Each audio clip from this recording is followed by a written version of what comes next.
haciendo su revista Primera Impresión y se encuentra presente el doctor Israel Adrián Quino Rovero, abogado constitucionalista. Muchas gracias, Henry. Efectivamente, tenemos el gusto y el placer de recibir acá en Televisión Universitaria al doctor Israel Adrián Quino, quien es abogado constitucionalista, y estaremos tocando precisamente las repercusiones que generó la sentencia de la exmandataria Yanine Áñez. Doctor, muy buenos días. Estimado Sandro, Lo veo alegre, usted es bolivarista. Así es, Sandro, muy feliz por la victoria conquistada el día de ayer. Ha sido una extraordinaria. ¿Ha ido al partido? Sí, estaba en la curva norte junto a mi qué macho. papá, mi hijito, viendo los goles, 2 en la norte y 1 en la sur, y muy contentos luego del clásico Un nacional. gol de Camerino, ¿no? 19 segundos, el primer gol, realmente Camerino. Creo que a partir de ese tanto deportivo, el Stronger ya no pudo levantarse más. A ver, doctor, usted que es abogado, no va a mentir aquí, estaba lleno de bolivaristas, ¿no? Prácticamente el 75% de Hernández ¿qué les he Siles dicho? era barra bolivarista. Bueno, todos los bolivaristas están felices y vámonos, doctor, un tema muy delicado, muy importante. La semana pasada se ha conocido la sentencia de Yanine Áñez, la cual ha tenido 10 años de presidio, esa es la sentencia. La Fiscalía exigió 15 años, Luis Lanchipa y los jueces, pero se le concedió 10 años. La oposición encabezada por Carlos Mesa llama que es un fraude, un juicio que no ha cumplido todas las leyes y sostiene de que el aparato judicial está a servicio del presidente Luis Arce Catacora y lo beneficia Evo Morales. Bueno, el juicio respecto a la ex senadora Yanine Áñez, por el tiempo transcurrido, prácticamente casi 7 meses desde que el primer acto de retención de su libertad se genera, ha tenido un tiempo suficiente, quizás necesario también, para generar carga probatoria y evitar se le vulneren derechos y garantías.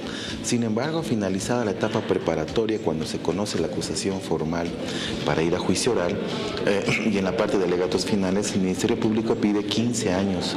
Sandro, creo yo que esta solicitud a la que se adhieren los otros sujetos procesales, acusadores particulares, no aplicaba y era totalmente desproporcional en virtud al concurso real de delitos, que en este caso en particular no iba a considerarse por el Tribunal Primero de Sentencia. Yo en un post en redes sociales hace un par de semanas me animaba inclusive a confirmar esto en virtud de la pena máxima, no podría otorgársele más de esta pena. Sin embargo, la señora Áñez tiene todavía, cuando menos, Sandro, 3 recursos jurídicos de aquí en adelante. El primero, que tiene que ver con una apelación restringida, cuyo fallo pues va a deliberar un auto de vista de los vocales de las salas penales y habrá que considerar cuál va a ser el entendimiento de estos vocales en virtud a la apelación restringida, que puede revocar el fallo o confirmarlo. Es también una posibilidad que tiene.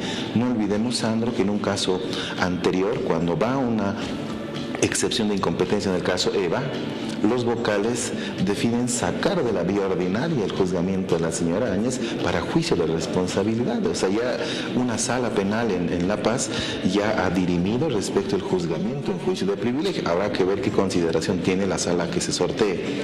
Después de ese recurso, Sandro, se tiene todavía un mecanismo que es el recurso de casación a Sucre, que el Tribunal Supremo de Justicia, una sala penal del tribunal, va a juzgar, y este auto supremo, así se conoce el fallo, también puede o revocar o confirmar el auto de vista de los vocales, ¿no?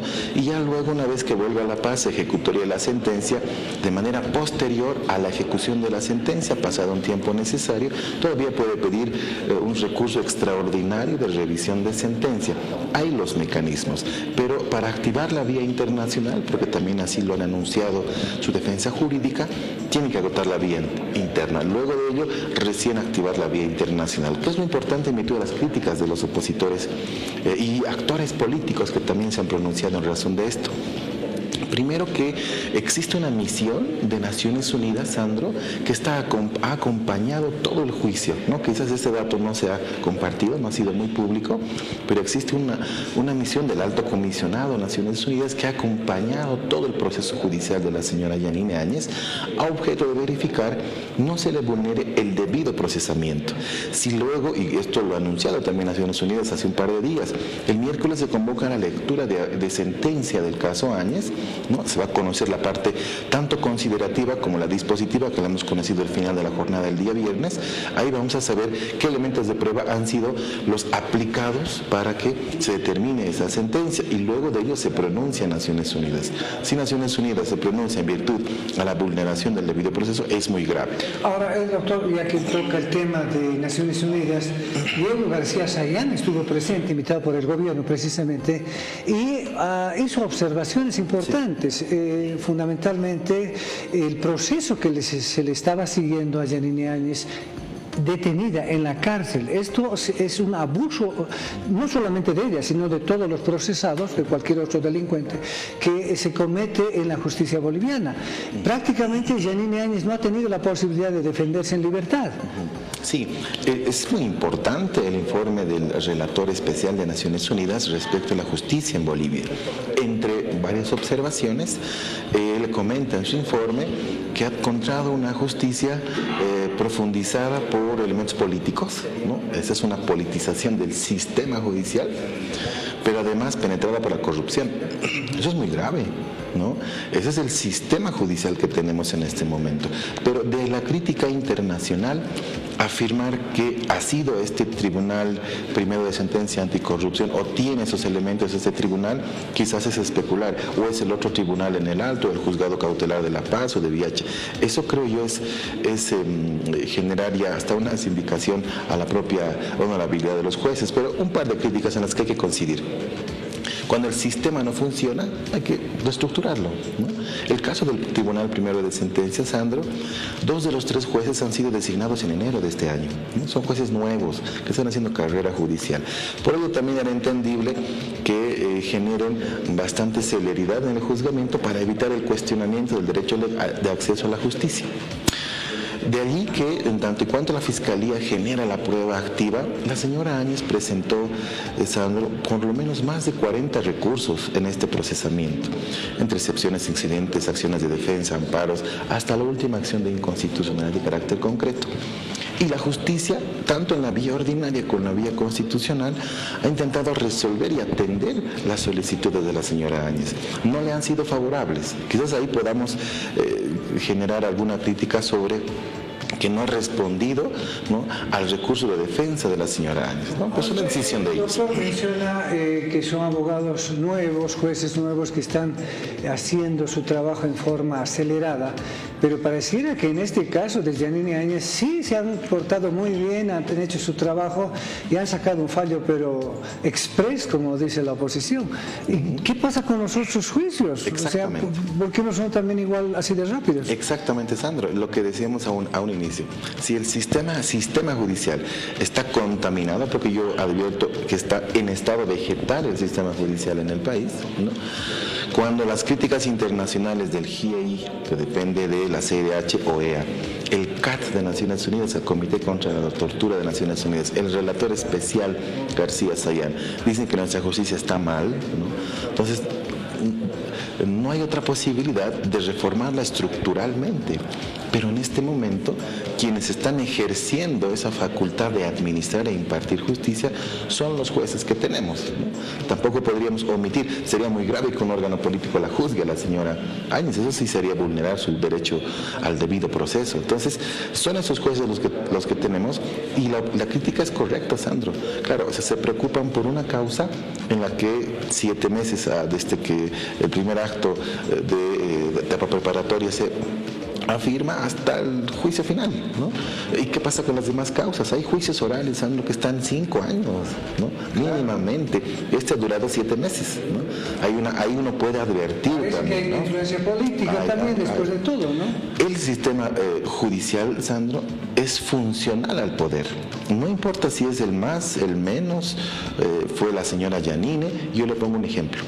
Cuando el expresidente Morales aún estaba en gobierno, tenía un disidente cocalero de los Yungas, a quien le apertó en un proceso, lo cautora y lo envían a San Pedro, ¿no? Un juez, ¿no? Viene el régimen de transición de la señora Áñez y ese mismo juez, cuando ya había otro poder político, lo libera. ¿Qué garantías uno puede encontrar entonces en el debido procesamiento cuando en un gobierno un juez piensa A y cuando cambia de gobierno ese mismo juez piensa B? ¿No? Esa es la justicia funcional que tenemos. Esa es una crítica estructural al sistema. Identificar quién es, cómo y dónde, y hace un trabajo también que la propia justicia, Ministerio Público, denunciantes particulares también tienen que hacer. Ver, la anterior semana ya no es noticia, Sandro, que las autoridades nacionales o departamentales de la Fiscalía nos hablen sobre la aprehensión de fiscales por extorsión. Esto ya no es noticia porque ya se ha normalizado. Lo mismo que la policía, ya no es noticia que estén involucrados en organizaciones criminales. Es muy grave el sistema que actualmente tenemos. Ahora, doctor, un elemento que hay que tomar en cuenta es que durante todo este proceso que ha durado, como ustedes bien dicen, 7 meses, sus socios, o llamémosle la oposición, quienes han llevado precisamente a Yanine Áñez a la presidencia, han desaparecido, no han dicho absolutamente nada. Se conoce el fallo y recién Carlos Mesa aparece condenando a la justicia. La gente de Creemos indica que se va a apelar a las Naciones Unidas, a la OEA, a la Iglesia Católica, y bueno, parece que ya sobre la leche derramada están reclamando. Sí, es muy tarde. Contrariamente, la ex senadora Áñez. Además, el alcalde ayer estaba bailando en la entrada del Gran Poder. Que era su ministro de Obras Públicas, ¿no? ¿No ven? La ex senadora, mediante mandamientos de comparendo, le pide al Tribunal de Justicia de Anticorrupción lo cite, ¿no? Para que vayan a atestiguar que la asunción al poder político ha sido legal y constitucional. Pero sus propios ministros de Estado no se presentan. Claro, porque las declaraciones de ellos también les hubieran generado responsabilidad penal si decían que la forma en la que se aplicó el 12 de noviembre la sucesión presidencial era legal y constitucional.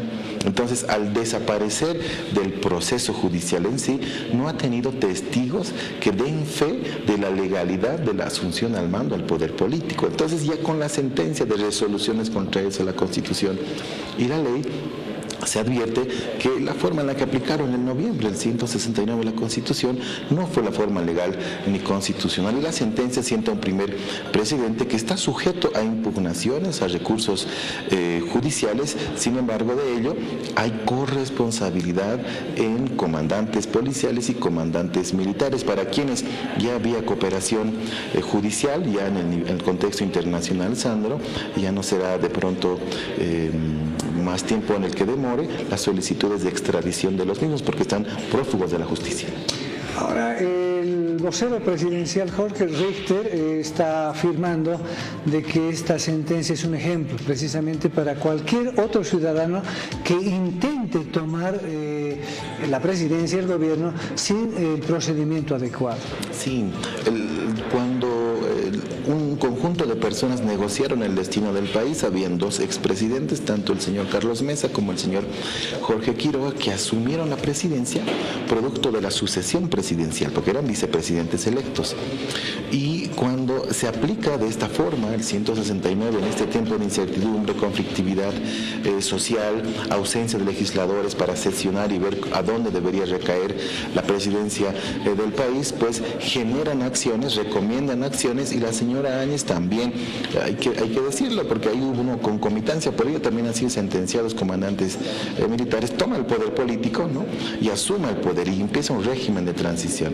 Si hubiera respetado la línea sucesoria, no tendría responsabilidades penales el día de hoy.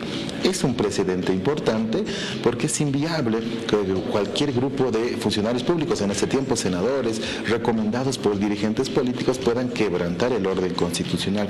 Esto no puede volver a suceder. Doctor, esto en el juicio se ha demostrado, es decir, que Yanine Áñez ha vulnerado precisamente primero la asunción como presidenta del Senado, ella sostenía que ha sido legal y luego se autoproclama como presidenta. ¿Esto ya es claro? El día miércoles, estando el 15, se va a leer la parte considerativa de la sentencia. Allí ya todos los abogados inclusive, tendremos las condiciones precisas para señalar qué pruebas se han judicializado y han sido válidas para motivantes para la sentencia. El viernes solo hemos escuchado la parte resolutiva, no así la parte considerativa. Seguramente podremos advertir allí también un elemento de prueba que han expuesto, que es la sentencia 052-2021. ¿Qué dice Sandro la sentencia? Que es de septiembre del año pasado. ¿Cómo se entiende la sucesión? El Tribunal Constitucional dice, va del presidente al vicepresidente, al presidente del Senado, al presidente de diputados y en línea vertical, no va a las directivas camarales, ¿no? Entonces era imposible que recaiga en la segunda vicepresidencia del Senado. También esa sentencia habla cuál es el procedimiento de renuncias para revertir la tesis del vacío de poder. Entonces, esa prueba es contundente y seguramente habrá que considerar lo que va a ocurrir en el día miércoles en la lectura solemne de la sentencia, y con ello tendremos elementos fidedignos para reafirmar lo motivante cuando el tribunal sentencia resoluciones contrarias a la Constitución y la ley. Pero es importante el precedente respecto el quebrantamiento del orden constitucional en un momento de conflictividad, y que a partir del día viernes la justicia ha generado ya un pronunciamiento judicial al respecto. Ahora, Manuel Morales se hizo presente ayer en los medios de comunicación, llamándoles la atención a los opositores que a través de sus tweets están adhiriéndose a Yanine Áñez, y les indica, de los tweets a las movilizaciones. Doctor, ¿esto va a generar mucho conflicto? ¿Va a generar movilizaciones? ¿Va a generar mucha protesta? ¿Usted cree? Yo no veo viable un mecanismo de protesta nacional al no ser una reivindicación de derechos o una reivindicación nacional.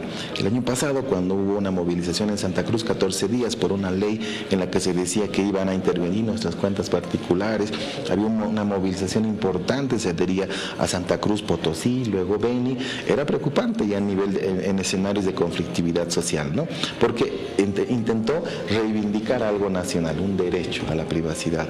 Este caso creo que no va a generar mayores movilizaciones, sin embargo, existen, como bien lo decía Sandro, movimientos cívicos, plataformas que van a hacer ejercicio de su libertad de protesta también. Es un derecho constitucional, se replicarán tal vez en el eje central de Bolivia, pero más allá de aquello no creo que genere mayores elementos de conflictividad. Un elemento, Sandro, también es importante.